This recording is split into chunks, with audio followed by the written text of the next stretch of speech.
Folks, we are recording this session on April 30th, the day before the Fed meeting. And I believe that the Fed meeting tomorrow, May 1st, specifically when Jerome Powell steps in front of the microphone, is very likely the most important day of the year. And I don't say that with any hyperbole. I think tomorrow we find out if Jerome Powell is Arthur Burns or if he's Paul Volcker. So we'll dive into this a little bit more, but let's welcome our guest, Anna Kelly. Anna, crazy stuff going on in the economy. It is. And, we always tend to talk the day before it happens. And then I'm like, wait, I want to get on and say something else. And we have to wait a week, right? But that's just how it goes. So, we're doing guessing, but guessing based on, kind of our knowledge of history. So, yeah, I think tomorrow is really important. And I think that he's going to have to be more hawkish and go back. And yes, we thought inflation was coming down sufficient that we've plotted out a few rate cuts. However, parts of inflation are remaining sticky. And he's going to say, even though I know it's not true, that the job market is still strong and the economy is still strong. And while we had less growth than we, anticipated, the economy is still growing, and therefore inflation is still high, and we need to be data dependent, and we need to go a little longer. I think he's going to say that the softening, maybe he says some of the softening in GDP is showing us that inflation is coming down. What we're doing is working, and we just need to be a little more patient. I don't think they're going to say we're going to raise rates, because that would shock everybody. I don't think he's going to say. I don't think he's going to, not yet. And I don't think he's going to be able to say we're going to lower rates yet either, because that would, cause more inflation coming. Yeah. I actually think tomorrow is his day to prove he's Paul Volcker. And let's just put this in context. Last session, so the last Fed meeting, he came out and leaned dovish, clearly dovish. I think we both agree that he has to lean hawkish at 100%. This session. Yes. I actually believe he needs to pull out the stick and surprise the market. I do think. Now, again, I want people to hear this. I think he needs to make the threat that they are. All he has to say is, "We are willing to go higher." That sentence, that kind of collection of words, will shock the market. And I think it has to. I mean, just this morning we got the employment cost index up again. Wage spiral possibly happening. CPI, PCE, PPI, months and months and months. He can't, if he's truly data dependent, and we both know the data is suspect, but that's what we have. He can't come out and be seen as anything other than a pterodactyl, right? I'm not talking hawk. He's got to be a pterodactyl. And yes, that will shock the market. It will cause interest rates to go up, undoubtedly. But if he doesn't, he's eventually going to have to raise rates. I mean, it's like, tomorrow's the day he makes the threat, and yeah, we have some pain for weeks and months, or does he just say, "Oh, we're data dependent, and every meeting's a live meeting, and blah blah blah blah blah," and eventually he'll have to raise rates. I think tomorrow's the day. There's so much. And the longer this goes on and the deeper I dive into the data, and not just the data, but the Fed reports from each of the regional Feds, the Congressional Budget Office reports, the Council of Economic Advisors, I think that's what they're called, CEA. And I look at what are they actually saying? What are they actually concerned about? What are their actual plans? And I think to some extent, you're right, Michael, when we're just looking at the public perception and the stock market, because we're worried about more asset inflation. The minute they go dovish and they say we're going to cut rates, people are the stock market's going to rally, because they're going to think, okay, we're in a soft landing and we're not going to have a recession, and inflation is about to be over. And that's going to create more asset bubbles. In some ways, though, Michael, so here's where you battle monetary policy and fiscal policy. And I don't know how far down we want to go in this video, if we need to make it a second video, because there's so much, right? But we've got monetary policy and we've got fiscal policy. And monetary policy wants inflation to come down. They don't want asset bubbles. And they don't want a recession where you have a huge increase in layoffs. They want some layoffs. They want the job market to soften because they believe that part of inflation is a wage price spiral. The more you make, the more you spend, the more demand, the more inflation goes up. So they've said from the beginning, we have an imbalanced job market. In other words, you have too many jobs and you make too much money, and that's causing inflation. Okay, so they're going to cause you to lay off and cause your wage growth to slow. That's already happening. So they like that. The fiscal side, however, Congress, because of the amount of debt they have, they need a higher tax base. And the way that the government does that is they allow asset bubbles. Okay, your home equity goes up, your stock market goes up. Now we have a higher tax base, so we need to tax you more to pay for our deficits. What was all in the headlines this week? And I don't want to hear I'm a Trumper or whatever. I'm pretty moderate. I really am conservative, but moderate, fiscally. It doesn't matter what side you're on, but the fact is Biden came out this last week and said, we're going to raise the capital gains tax, the long-term capital gains, to over 40%. And now they're talking about globally a 2% wealth tax on all of your assets every single year. So make no mistake about it. As we like to hear the politicians say, taxes are going up. And so from one standpoint, the Fed doesn't want asset bubbles. So they don't want to say we're going to cut rates and see everything go up. But they know that if they do get a little more dovish, there will be more asset bubbles that will help the fiscal side. Now, here's another statement that's just fact. It has nothing to do with political party. But I was listening to Steve Hanke, and I was listening to Thomas Honig, who was the former president of the FDIC, and he was a Fed governor. He was over one of the regional banks. I think it was Kansas City. But he said that of 830 or 840 economists that work for the government, including the Fed, over 750, I think 780, are Democrat. And so they want the Democratic Party to remain in power. And I would say the same thing if it was all Republicans and there was a Republican in power. But the reality is, even though the Fed is supposed to be apolitical, they all have preferences for how federal policy, federal spending, monetary policy plays out. And they're less likely to do anything that's going to cause big trouble before an election, especially if they want the Democratic Party to stay in power. So, do they want asset bubbles or do they not? No, they don't in some way. So to your point, they wouldn't. Reality, they know they need bigger tax receipts, more wealth for you, more home value, more stock value, so that they can then tax it and bring down the deficit. So I'm smart enough to know that it's not true that there's no political motivation at the Fed, right? There's just not. They are not completely apolitical, although they're supposed to be independent.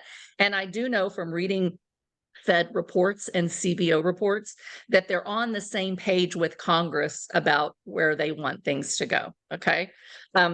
Because of that, I don't think they're just talking to you and me, Michael. I don't think they're just talking to the stock market. I think they're talking to the bond market, which wants something different than the stock market does, which they need in order to fund treasuries to pay down our debt as well, right? And I also think, though, they want inflation to come down because the government cannot afford higher interest rates to pay their debt.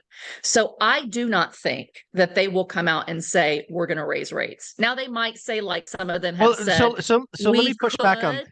But I don't think they're going to. I don't think they're going to. So I agree. So there's three things that happen on Fed Day. One, we get a rate decision. Nothing's going to happen. No rate changes. No, nothing. Two, we get a press release, which is a combination of 19 folks negotiating, blah, blah, blah. Got it.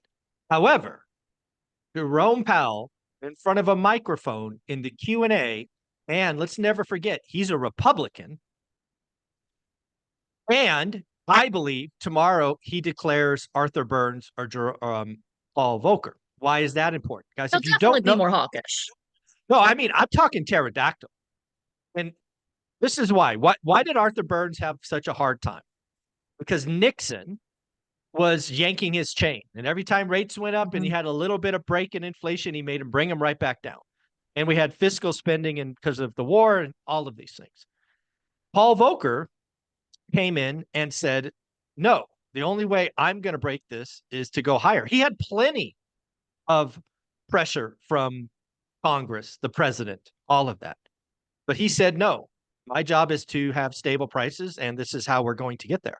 Jerome Powell, in front of the microphone, he has already proven to be off script when he's alone. Tomorrow we find out. Does he say we may go higher, or we will go higher if we have to? Or will he say, because again, I think no rate hike. I think the press release is blah, vanilla. I think he's going to come out and say something off script because I think he's playing for his reputation. Also, let's not forget, Jerome Powell is not up for re-election or whatever, renomination. He doesn't want that job. I think he's got like 12 or 14 months left and he's out. Yeah. Yeah. I think that here's what I think he definitely will do. I think he will be more hawkish and say, we got to give it more time. There's definitely areas where inflation is higher than what we want it to be. We can't let off the gas. His credibility of wanting to get inflation back down to 2% is at stake. So he wants to get inflation back down to 2%. Absolutely. No question about it. And therefore, he is going to be hawkish and he's going to say, we have more work to do. We got to watch what the data does.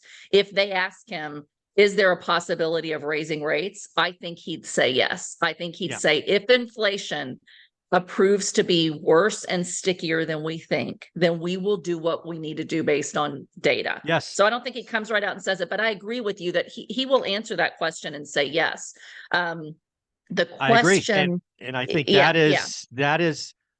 that's the point. That's the line in the sand. If he steps over, that at least gives him a chance to be Paul Volcker.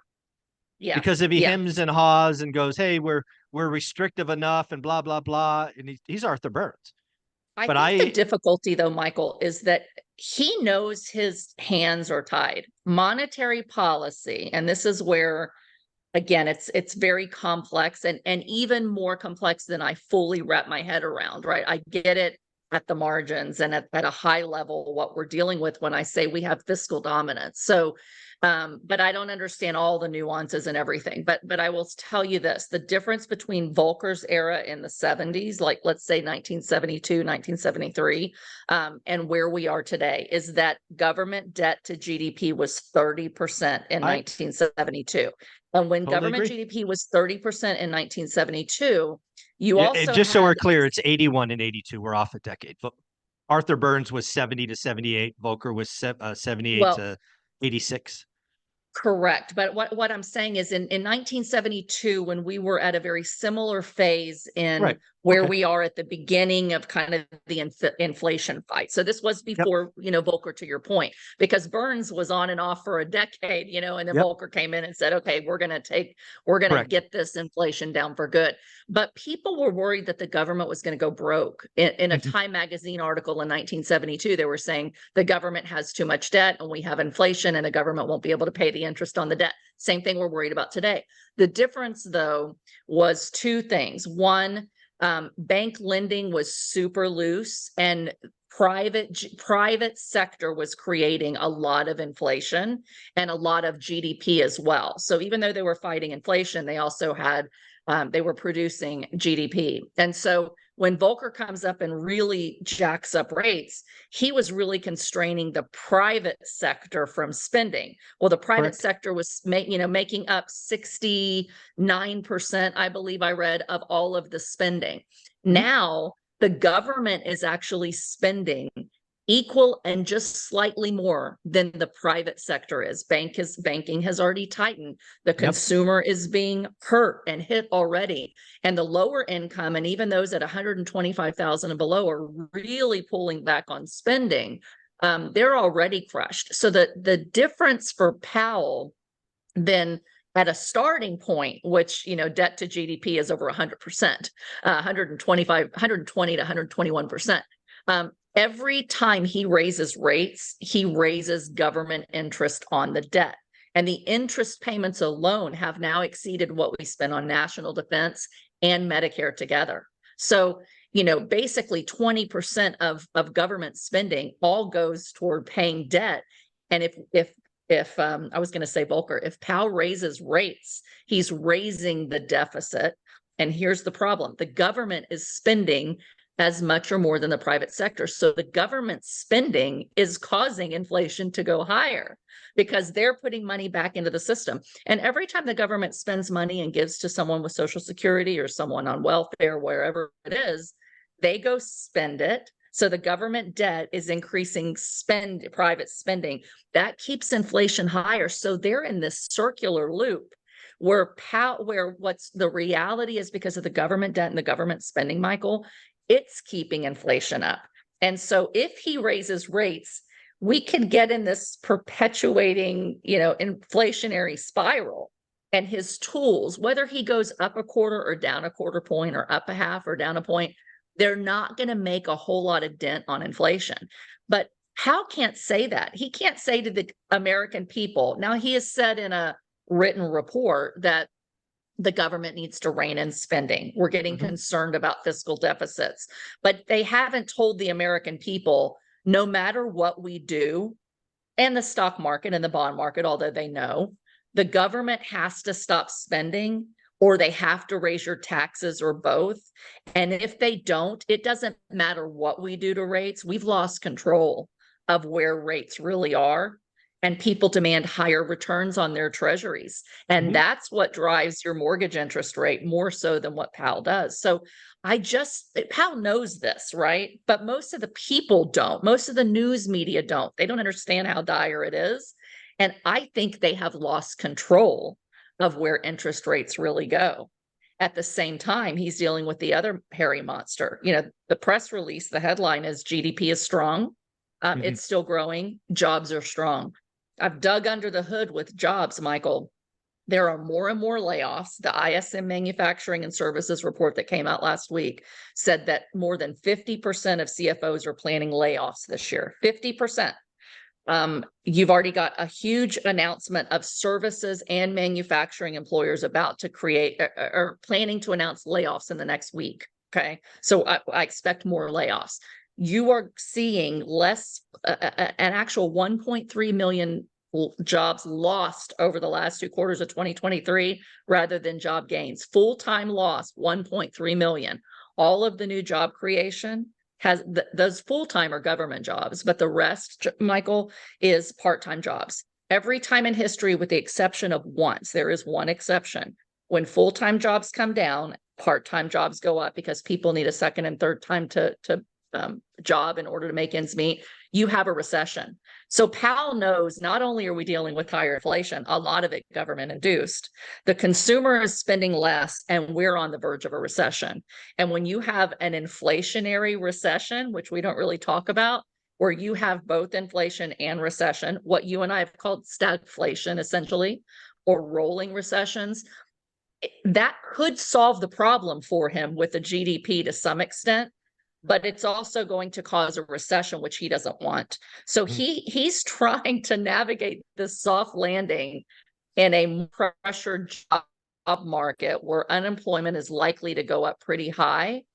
And I think he can't raise rates because it would push us into a deep recession. It would cause inflation to be worse on the fiscal side, and it could cause a banking crisis. So is he going to be hawkish when he knows that if he raises rates, all those things are going to happen? I don't know if he will be. I don't know if he has the guts to do it, knowing that he really has no control. I think tomorrow is that important. Oh, it does. And I agree and understand all of it. But again, I think tomorrow, again, let me be clear. I don't think he has to raise rates. I've never said that.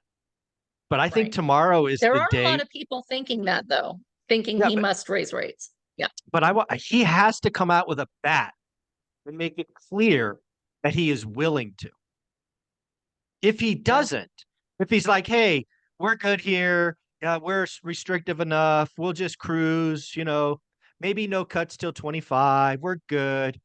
This thing's going to get out of control. He needs to whack it with a bat just to get a reset. And yeah, it will be painful because the market's not expecting it. Tomorrow is the Right. day. He Yeah. has to shock the market. If he doesn't, I'm going to call him Arthur Burns. If he Do you does, think then they're he's even Paul going to Volcker. believe him though, Michael? Oh He yeah, was hawkish, hawkish, hawkish. They never believed him. Then he got dovish, and then it got a little worse. And if he goes right back to hawkish, they're going to go, man, he's in trouble, right? well, I think they still that's won't why I believe think he him. has to go pterodactyl. I think he has to go extreme, right? That's Yeah, there's dove, hawk, pterodactyl. I'm using that. And again, I don't think yeah, he just has to declare that he's willing to. I will do whatever it takes. yeah. If we have to go up 100 basis points, so be it. Right. And And I again, think he probably will say there. Someone's going to ask him. yeah, He's not going to say it in his presser. He's going to say, "We'll be data dependent, right? yeah, We it's got all more work to do." Q&A. Yeah, But as soon as they ask him that question, he's got to. He he can't. has He to. can't say. To your point, he can't say. He might say, "We think that policy rates are restrictive enough, and we're making progress." But I think if they ask him, I think he'll have to say, He "If has to. inflation gets worse, we will raise rates." So I Yeah. agree with you there. I think that the market tomorrow is probably going to be down after his presser, and I think they're going to freak out. And then I Good. think they're going to digest. Then I think they're going to digest. More interesting to me would be, what does the bond market do?